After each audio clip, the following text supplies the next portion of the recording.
परिषद राष्ट्रीय जनता दल की एक दिवसीय बैठक के विधिवत अध्यक्षता कर रहे हमारे पार्टी के पुराने नेता, अधिवक्ता संघ के नेता सलाउद्दीन साहब और इस बैठक में उपस्थित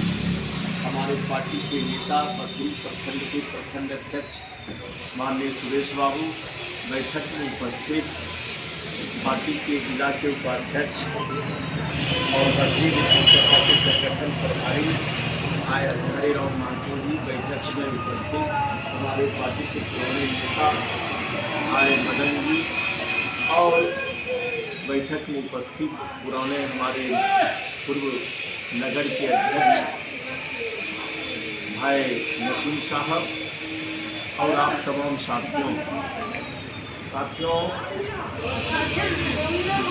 पार्टी के राज्याध्यक्ष और राष्ट्रीय अध्यक्ष जी के निर्देश के आलोक में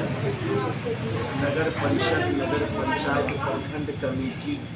विस्तारीकरण को लेकर बहुत दिनों से निर्देशित किया गया था, लेकिन हमारे विधानसभा के संगठन प्रभारी भाई हरे राम महतो जी के अथक प्रयास के बाद आज बखरी नगर परिषद संगठन विस्तार का कार्य संपन्न हुआ। वर्तमान आज नवनिर्वाचित जो हमारे नगर के अध्यक्ष हैं और नगर के जो प्रधान महासचिव हैं, नगर के सचिव जो आज नवनियुक्त किए गए हैं, सबसे पहले नगर के उपाध्यक्ष तमाम लोगों को अपनी ओर से, जिला राष्ट्रीय जनता दल की ओर से सबसे पहले हार्दिक बधाई और शुभकामना देते हुए, खास करके शुभकामना देने के क्रम में एक हमारे पुराने साथी रामदयाल भाई हैं, जो पार्टी के पुराने लीडर हैं, आज व्यवसायिक प्रकोष्ठ के महानगर के अध्यक्ष पद पर इन्हें सर्वसम्मति से मनोनीत किया गया। इसके लिए हम का कार्य करेंगे और हम बधाई देना चाहते हैं। साथियों, बिहार सरकार की मुख्य मुख्यमंत्री, देश की युवाओं की आवाज़, आर्थिक न्याय के महानायक माननीय तेजस्वी प्रसाद यादव जी संगठन को इतना मजबूत देखना चाहते हैं। आप तमाम साथी के द्वारा जो नगर कमेटी बनाया गया है या बूथ कमेटी, सब आपके नेट पर है। वहीं से आपके नेता नेट खोलते हैं कि हमारा बूथ अध्यक्ष कौन है। नेता का यह माननीय तेजस्वी प्रसाद यादव का उद्देश्य है कि हमारा बूथ मजबूत, हमारा बूथ अध्यक्ष कौन है, हमारा वार्ड अध्यक्ष कौन है, हमारा नगर परिषद अध्यक्ष कौन है, हमारा नगर कमेटी में कौन कौन है। किसी भी समय किसी भी साथी को डायरेक्ट बात कर रहे हैं। माननीय तेजस्वी प्रसाद यादव जी डायरेक्ट बात करते हैं कि आपके नगर का क्या हाल है, जिस वार्ड के अध्यक्ष हैं उसका क्या हाल है। कारण आज जो आपके देश का परिस्थिति है हरे राम भाई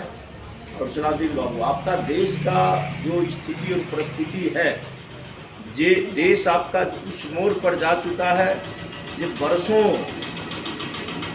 पूर्व आपके पुरखा के द्वारा जो लड़ाई लड़ा गया, अपने प्राणों की आहुति देकर इस देश को आज़ाद करवाया गया,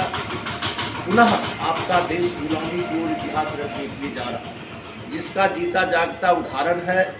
बाबा साहब डॉक्टर भीमराव अंबेडकर के द्वारा रचित भारतीय संविधान को भारतीय जनता पार्टी के लोगों ने दिल्ली के सड़कों पर जलाने का काम किया। जिस संविधान के तहत हम लोगों का जो मौलिक अधिकार मिला था, उसे समाप्त करने पर भारतीय जनता पार्टी की राष्ट्रीय अध्यक्ष जो हमारी पार्टी के हैं आदरणीय लालू प्रसाद यादव जी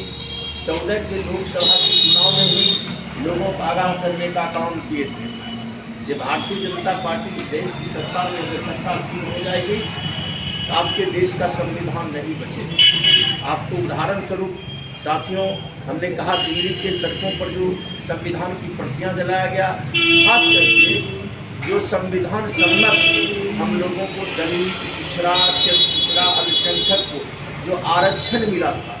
इस आरक्षण को भी समाप्त करने पर भारतीय जनता पार्टी तुली हुई है। जहाँ जहाँ भारतीय जनता पार्टी की जिन प्रदेशों में सरकार चल रही है, वहाँ पूर्ण रूप में आरक्षण समाप्त कर दिया गया। खास करके हम बधाई आज के बैठक के माध्यम से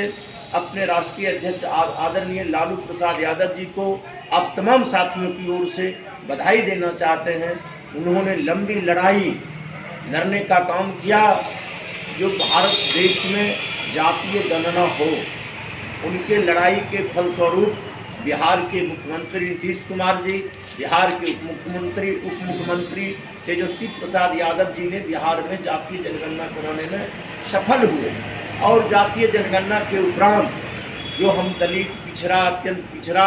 और अल्पसंख्यक का जो आरक्षण का श्रेणी था बढ़ाकर 75% कर दिया गया है। इसलिए आप लोगों के माध्यम से बिहार के जो लोकप्रिय उप मुख्यमंत्री हैं, आर्थिक न्याय के जो महानायक तेजस्वी प्रसाद यादव जी हैं, हम बधाई देना चाहते हैं तेजस्वी प्रसाद यादव जी को। मित्रों, हम आप तमाम साथियों से निवेदन करना चाहते हैं, जिस तरह आज़ादी के बाद डॉक्टर राम मनोहर लोहिया, लोकनायक जयप्रकाश बाबू, जननायक कर्पूरी ठाकुर के नेतृत्व में आज़ाद भारत में दूसरी आज़ादी की लड़ाई लड़ा गया था। जिन उद्देश्यों के लिए हमारे पुरखों ने अपने प्राणों की आहुति देकर इस भारत देश को आज़ाद करवाने का काम किए थे, परिणाम क्या हुआ? आज़ाद भारत में भी जो अधिकार मिलना चाहिए वो नहीं मिल रहा था। इसलिए डॉक्टर लोहिया साहब के आह्वान पर आज़ाद भारत में दूसरी आज़ादी की लड़ाई आरंभ हुआ, जिसके अगले जत्था सिपाही के रूप में आपके पार्टी के राष्ट्रीय अध्यक्ष आदरणीय लालू प्रसाद यादव जी ने लड़ाई लड़ी।